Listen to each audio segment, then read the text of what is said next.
اب میں پھر وہاں سے شروع کرتا ہوں. قائد اعظم کی دادی کے یہاں 11 بیٹے مر گئے، 12واں بھی مر جاتا. مر گیا. جب مر گیا تو قائد اعظم پیدا ہی نہیں ہوئے. جب قائد اعظم مر گئے مسلم لیگ بنی نہیں. جب مسلم لیگ بنی نہیں پاکستان بنا نہیں.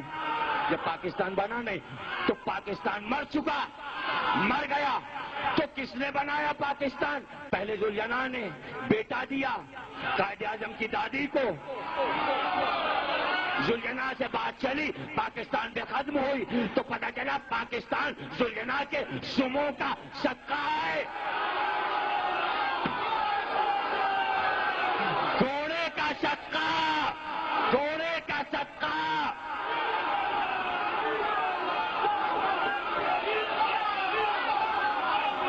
ارے اب جملہ سن لو.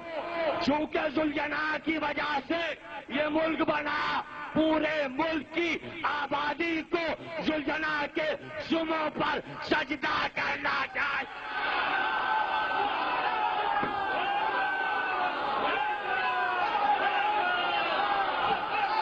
جھوٹے ہو، خدا داد نہیں ہے. خدا نے یہ ملک نہیں دیا، گھوڑے نے دیا ہے. پاکستان کا مطلب کیا؟ لا الہ نہیں. پاکستان کا مطلب کیا؟ ذوالجناح.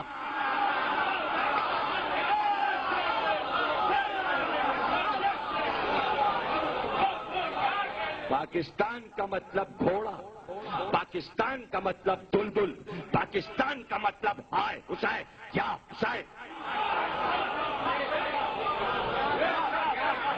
دلدل کی وجہ سے، ذوالجناح کی وجہ سے بڑا شریف گھوڑا تھا.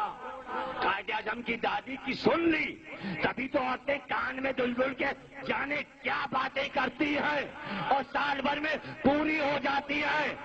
ارے حسین کا، شبی کا گھوڑا جب دعائیں پوری کر دیتا ہے تو حسین کیا ہے جو رب بن